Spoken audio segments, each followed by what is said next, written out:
pessoal, estamos aqui gravando mais um Cena Legislativa, dessa vez tratando sobre o cenário das eleições. A gente está vivendo um momento de definições, candidaturas já postas, alianças que vão se definindo e, claro, para tratar desse tema mais especial, o nosso convidado é o jornalista, especialista na área de política, que cobre esse tema já há um bom tempo, né, Érico? Já tem aí, acho que uns 15 anos, né? Não, só no Jornal Povo Só tem 20 anos. Já tem muito tempo. E aí, Érico tem uma atenção especial com relação à política cearense. E ele tem um olhar, estava dizendo aqui para ele antes, que eu acho muito interessante, que é estabelecer paralelos entre a conjuntura e momentos da nossa história política, né? Porque quando a imprensa faz essa cobertura factual, muitas vezes fica presa na conjuntura dos fatos. Então, o Érico é um jornalista que eu leio, aprecio e recomendo, né, para quem gosta de política. Ele consegue fazer, claro que a partir da bagagem dele, das leituras dele, ele tem esse olhar. Primeiro, agradecer, Érico, por você tirar um pouquinho do seu tempo. Eu sei que é um tempo corrido, principalmente nesse momento aí de cobertura eleitoral. Eu que agradeço, Cleiton. É um prazer estar aqui. Agradeço a gentileza e você que está sempre colaborando lá com a gente, contribuindo com análise, com reflexões. Então, sempre um prazer bater o papo e aprender um pouco mais. E aí, Érico, vamos começar aqui com o mundo de Fortaleza, né? Assim, a gente sabe que as eleições municipais, elas têm realidades distintas, mas aqui eu quero resgatar um projeto que a gente organizou em 2020, se não me engano, né? Sobre a história política de Fortaleza. E aí eu quero ouvi-lo, quero a sua percepção sobre o momento que a gente tem agora, 2024, a partir das candidaturas já apresentadas ao ilustre eleitor e olhando para o passado, né? Olhando para as campanhas anteriores. É possível, Érico, a gente estabelecer algum paralelo? Existe alguma linha de comparação que possa ser, de alguma forma, colocada e a gente possa, a partir dessas linhas, compreender esses momentos? Ou não, 2024 é algo completamente distinto, é algo imprevisível? Como é que você vê essas eleições de 2024 em Fortaleza nessa perspectiva? Olha, Cleiton, cada eleição tem suas particularidades, sua conjuntura específica. Então, se você quiser isolar de tudo, você até consegue, né?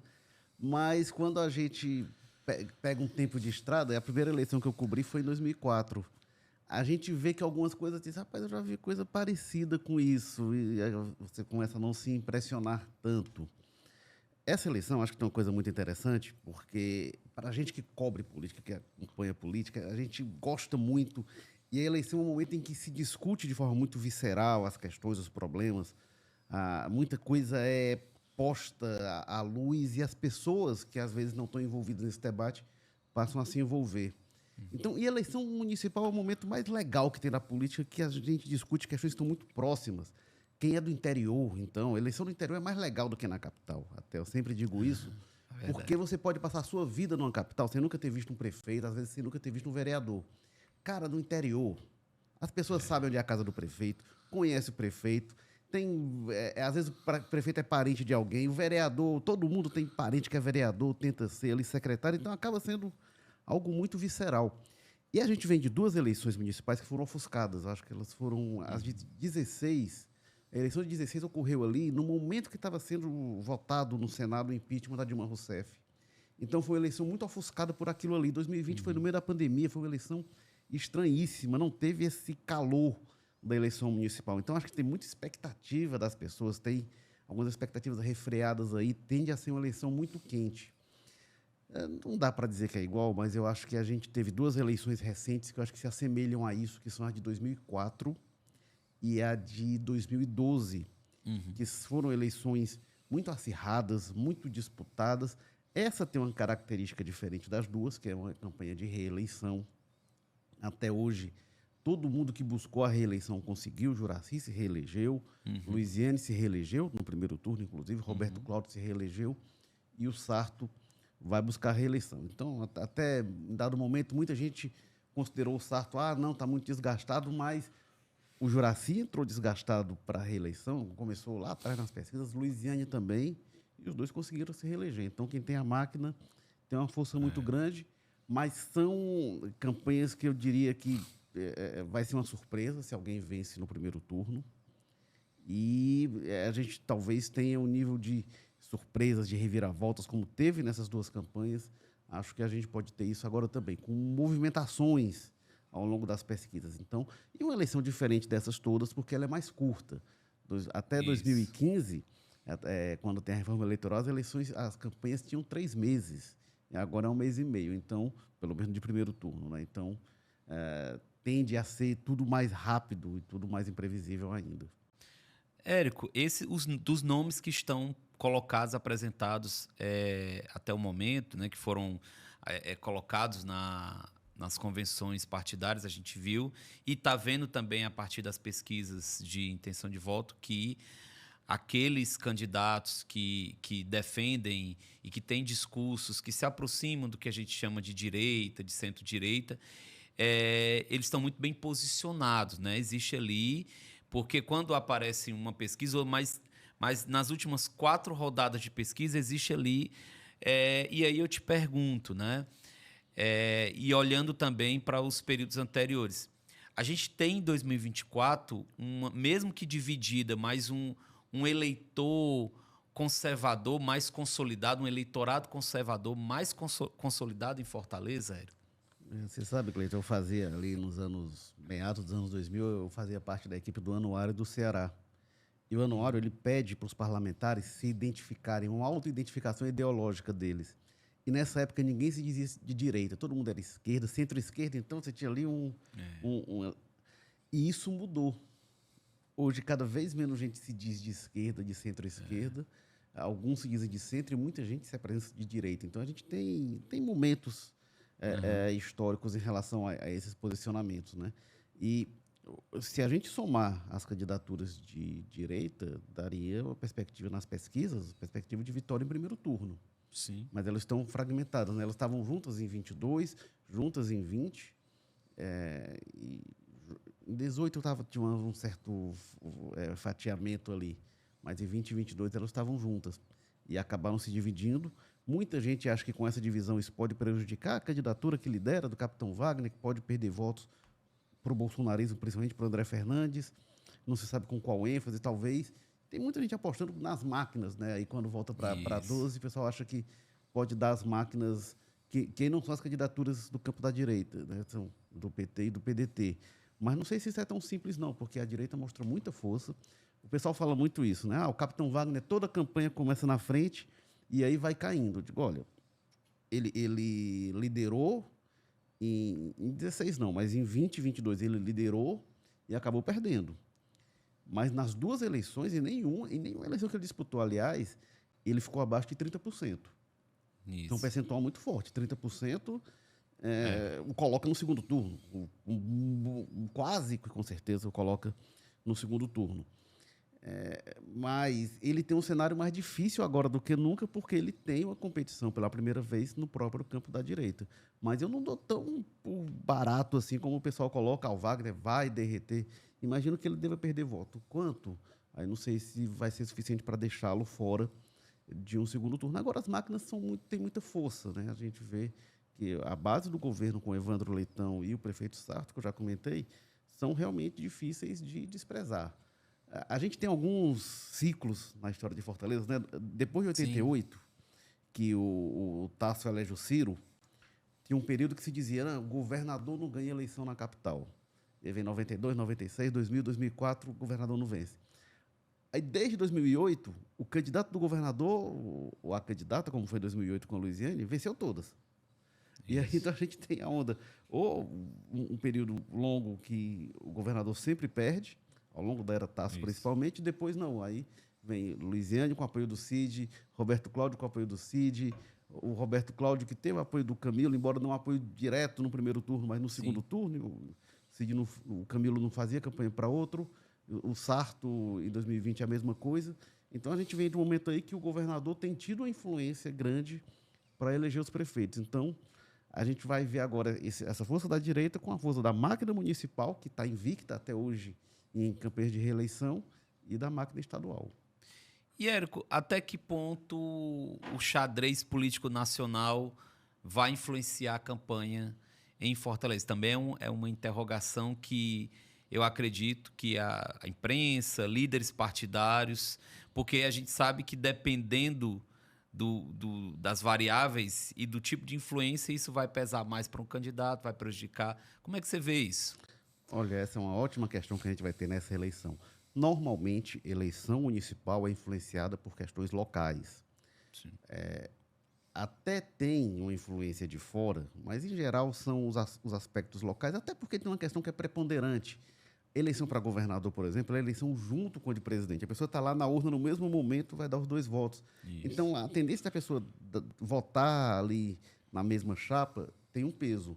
Quando é uma eleição só de prefeito e vereador, isso tem outro componente. Isso. Até o Ciro, na convenção do Sarto, ele falou isso. O Lula, depois que terminar aqui a eleição, ele vem aqui, depois ele vai embora. Eu acho que o eleitor pensa assim também, com muito peso.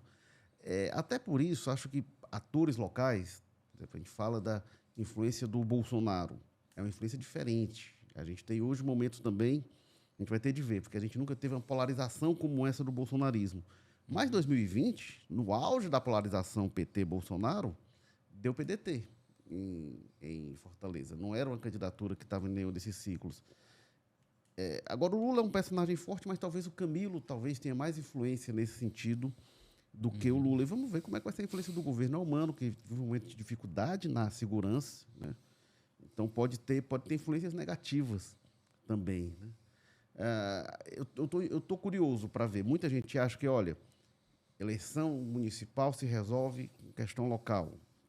Políticos que eu converso falam isso, mas essa é diferente, porque essa coisa do bolsonarismo com o petismo, a candidatura do Evandro aposta muito nisso, depende muito do Lula. O Lula teve na convenção do Evandro, então vai ter um peso que o Evandro vai ter. Então, o Evandro depende muito dos apoios para crescer, para ser impulsionado. Mas eu não sei se isso só vai repetir o fenômeno que foi da campanha do Elmano para governador. Não acho. O Estado é uma coisa, eleição, o estadual, como eu falei, casada com a federal é uma coisa, eleição municipal tem características diferentes. O Evandro é uma candidatura muito forte, acho que todos os atores que falam, o que eu mais vejo é o pessoal acreditar de ir para o segundo turno contra o Evandro. O bolsonarismo projeta isso, o Wagner trata assim, o Sarto trata de segundo turno com o Evandro. É uma candidatura muito forte, porque tem muitos apoios, vai ter muitos recursos. E eu também acho isso, mas não sei se é tão simples quanto se coloca para projetar o que foi Elmano eleito no primeiro turno, quando ninguém esperava. Não acho que isso seja tão simples assim, não. Acho que vai ser uma eleição, acho que o Evandro tende a crescer nas pesquisas e vai embolar ali e a gente vai ter uma eleição, como eu falei, acho que imprevisível. Decidida ali nos últimos 20 dias. Né? Tende a ser assim, né? Acho que o grande eleitorado, ele volta as atenções para essa questão eleitoral muito perto, quando ele está... lá em casa tinha muito isso, quando chegava ali, minhas tias iam lá e tal, e aí, quando estava, às vezes, no sábado, véspera de eleição, sim, mas como é que tá as coisas e tal, e querendo entender quem conhecer candidato, aí chegava alguém com um santinho de vereador, que alguém conhecia e tal, e o pessoal ia decidindo o voto muito assim. Sim, sim. E com relação aos temas, Érico, a gente viu que nas campanhas aqui em Fortaleza, de 2016, 2020, o tema da saúde, 2020 até devido à pandemia, foi o tema preponderante nos debates, nos programas, nos discursos. Hoje está colocado, né, várias pesquisas, inclusive o último Datafolha colocou a questão da segurança pública como a grande preocupação do fortalezense. Você acha que isso vai persistir? E persistindo isso, né, sendo essa a realidade da segurança pública, isso poderia ajudar mais o André Fernandes, prejudicar o Evandro Leitão? É assim, tão mecânico esse modelo? Eu acho que pode ajudar o Wagner, né, principalmente, mas pode ajudar o Fernandes. Não sei se é tão simples assim. Acho que a questão da segurança vai ter um peso muito grande. A questão das facções criminosas, eu acho que isso dá um peso, porque acaba interferindo no acesso à saúde, à educação, a transporte, na moradia de forma muito dramática. Então, eu acho que vai ter um peso principalmente para prejudicar a candidatura com o apoio do governo do Estado. E o Elmano tem feito muitas coisas. Se o Elmano, se o governo do Estado consegue dar resposta e obter resultados, melhorias nos próximos meses até a eleição, talvez isso atenue um pouco. Mas acho que tende a ser um tema muito forte, porque sempre isso é trazido e vai se discutir a responsabilidade municipal, qual o papel. E a gente, pela primeira vez que eu me lembre, a gente tem uma coisa da campanha a campanha de situação do prefeito Sarto trazendo o tema segurança. Ele até discurso que diz, É verdade. já que o Estado não faz o mínimo, a prefeitura vai fazer o máximo. E aí está convocando o pessoal da Guarda Municipal e tudo mais. Então, tem um ativismo da prefeitura pela primeira vez tentando puxar esse tema. Sempre esse tema é trazido, o prefeito não faz isso e tal, não sei o quê, vou botar a Guarda Municipal, aquela coisa toda. E agora a gente tem uma coisa diferente, que não é apenas a crítica ao que o prefeito faz, mas a crítica do prefeito ao governo do Estado nessa área. Mas a saúde eu acho que sempre é um tema muito forte.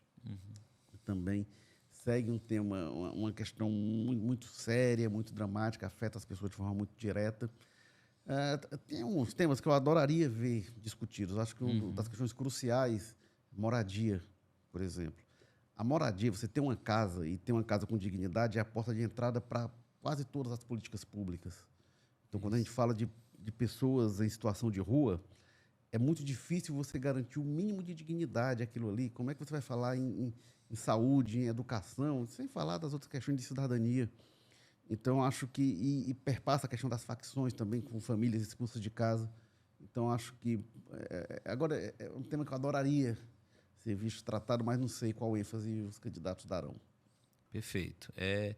Eu gostaria muito que se tratasse mais de juventudes, né? Eu acho que a gente falta muito no debate sobre juventude, política cultural também. Parece que é algo que não tem muito adesão por parte das candidaturas, mas eu quero ouvir você, Érico, sobre a forma como as candidaturas que estão postas estão trabalhando nas redes sociais.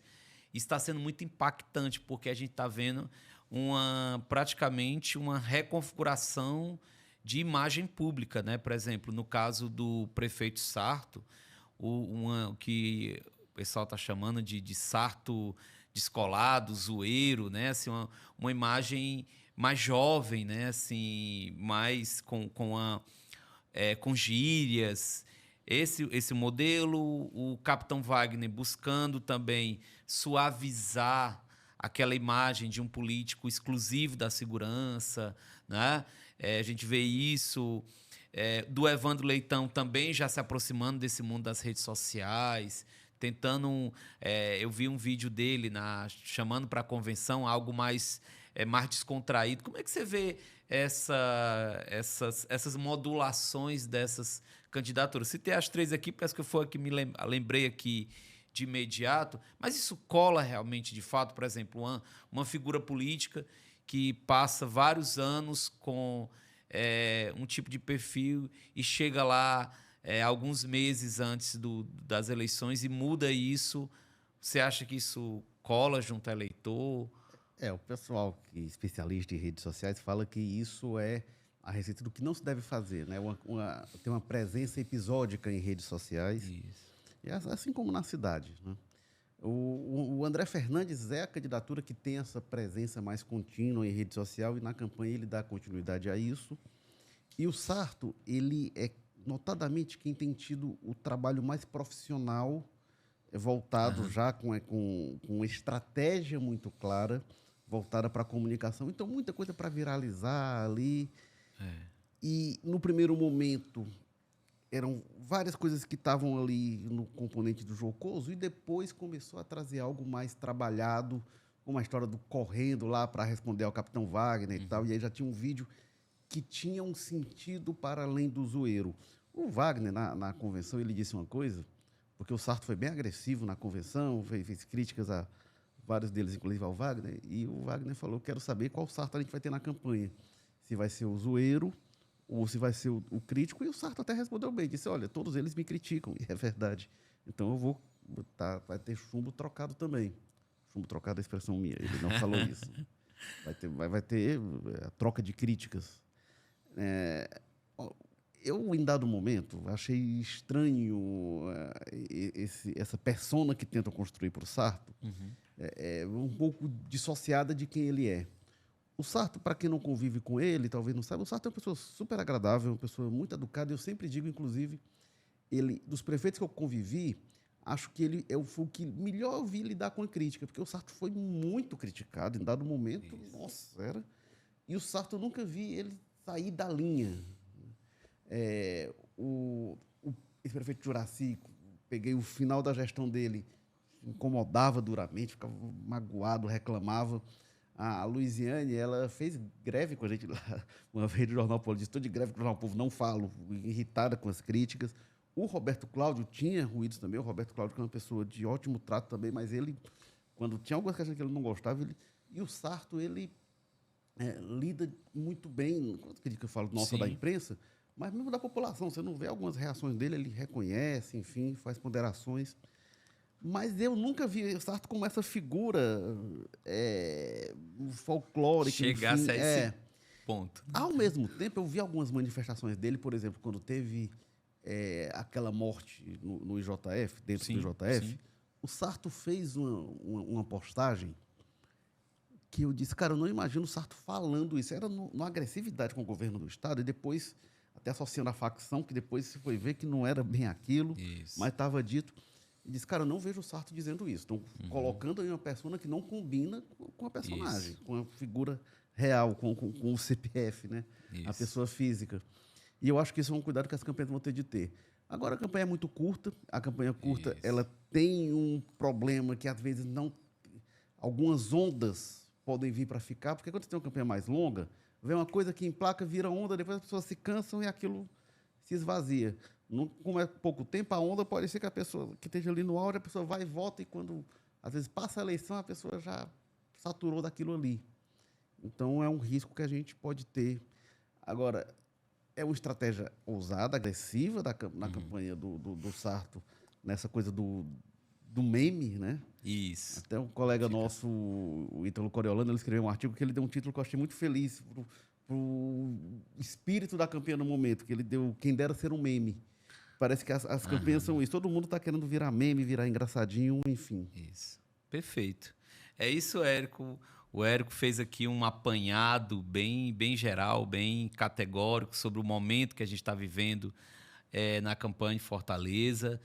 Quero agradecer, Érico, a sua participação, a sua contribuição. Novamente recomendar a leitura do Érico, que escreve para o Jornal Povo já há mais de 20 anos, né, Érico? E aí acompanha diariamente, faz esse trabalho, e agora mais ainda, né, em diferentes plataformas, faz esse trabalho sério e um trabalho comprometido com a análise e com a cobertura de qualidade. Obrigado, Érico. Eu que agradeço, Cleiton. Um prazer sempre falar sobre política. É isso. Esse foi mais um Cena Legislativa.